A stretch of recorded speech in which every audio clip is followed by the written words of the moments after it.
275,000. 255,000 pesos. Meron kaming client, nabiyan na siya ng doktor, hindi na magsasalita yung anak mo. Huwag mo nang pa-therapy. About ano po ito, no? Unexpected gift is yung kids on the spot.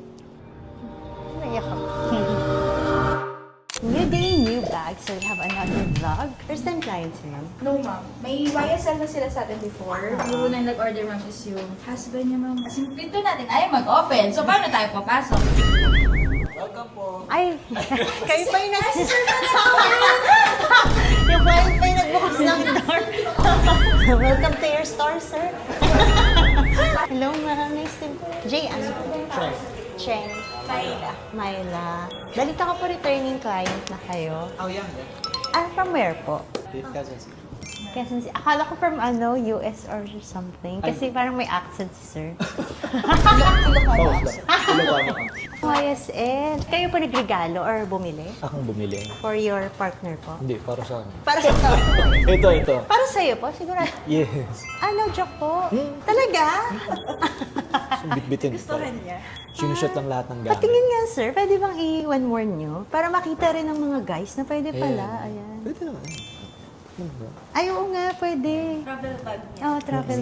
Laptop, iPad. Tama po, couple po ba? Baka Yes, mamali yes. ako. Okay po, couple po. Bawal i-video pag hindi couple na. Bali, sir. Ito yung Christmas gift ko gift? sa kanya. Birthday. Birthday. Mag-birthday pala kayo. Kanina lang namin nalaman. Oh, belated happy birthday, ma'am. Swerte daw yung mga December celebrants eh. Oo naman. Parang kayo po. So, swerte kayo dahil may bago kayong bag. Dalawang luxury bag. Yung first one is the Chanel Boy bag, new medium. Sino po namili ng size? Ah, gusto niyo ng bigger po na bag. Pero na-compare niyo naman po to sa old medium. Hindi. Parang nag-refer lang ako sa picture kung gano'n siya kalaki sa body. Pero ito, ma'am, for your reference, ito po yung new medium. Ay, old medium, ma'am. Dalawa kasi yung medium size ng boy ng Chanel. Hindi ko alam bakit may new and old medium. Pero sa website po nila, that's the medium lang and then this one, large po siya. Pero sa mga Chanel collectors, they call it new medium tapos old medium. So this is Series 23 with entropy certificate of authenticity, Chanel authentication card, and box and dust bag. So this is 275,000.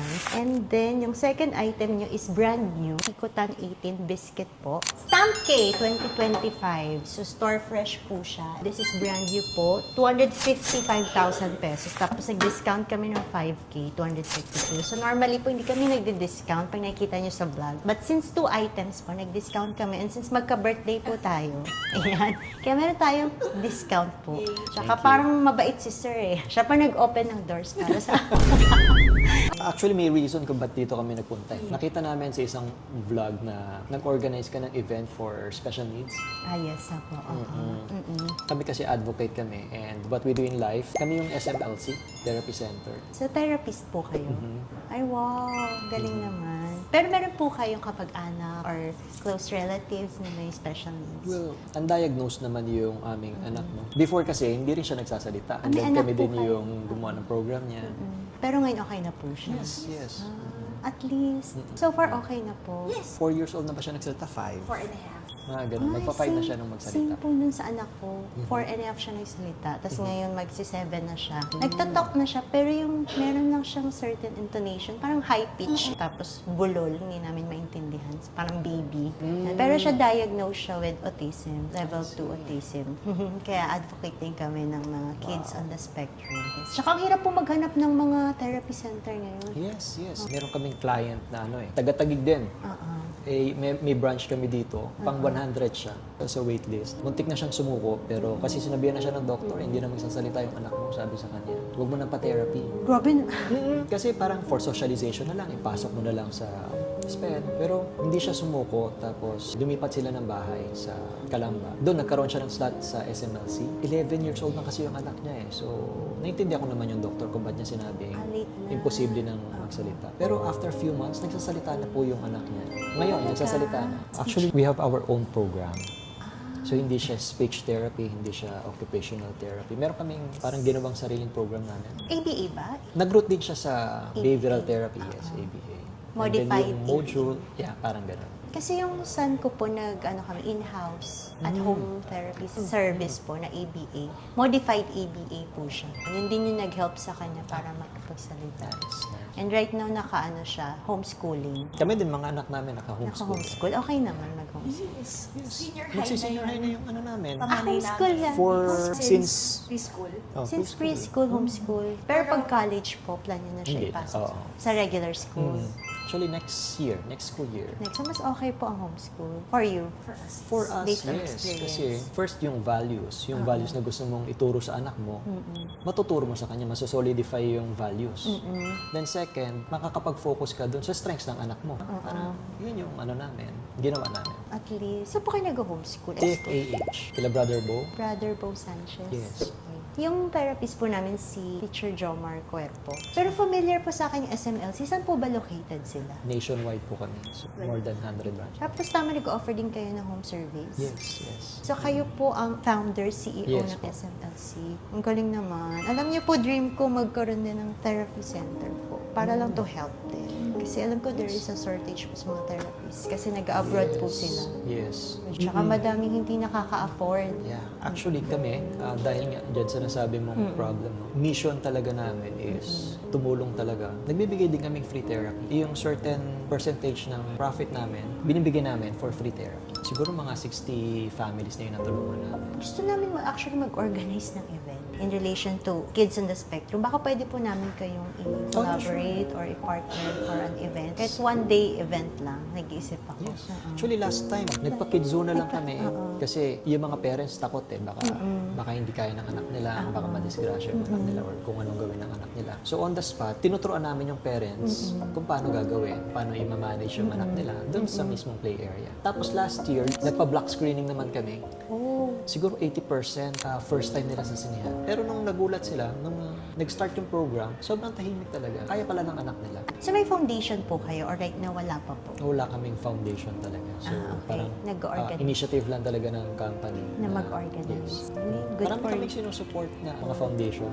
Basta So, for kids. Yes, for kids. Sa Spectrum, marami kaming tinutulungan. Hanggang Cebu, meron. Yun din sana yung gusto namin gawin eh. Kahit one day lang, mga once a month na free training sa parents kung paano i-therapy yung bata at home. Kasi naghanap talaga kami ng ipa-partner or i-collaborate with that. Kasi syempre kailangan po namin ng therapist, tapos ng area kung saan siya gagawin. Syempre yung proper communication din sa mga Yes. parents. Gift din pala kami sa Ay! this one. Yung paint. So, Wow, thank you.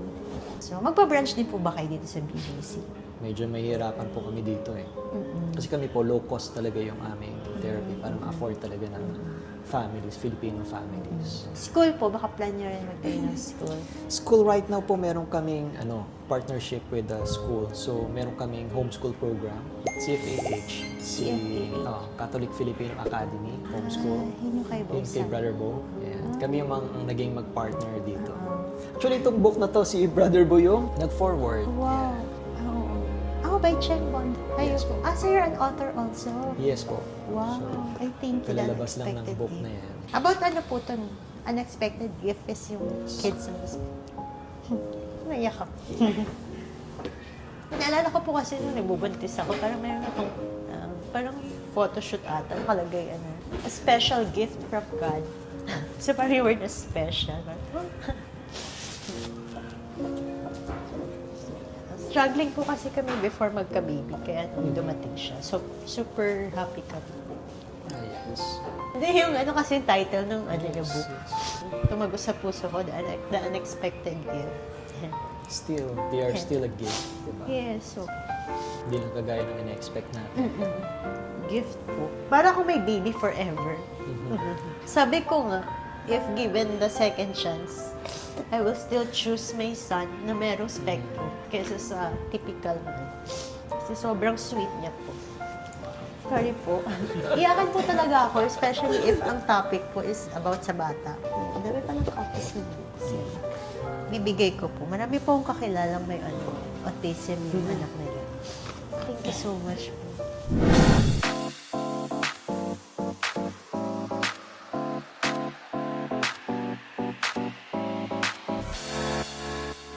Thank you, ma'am. Thank you, sir.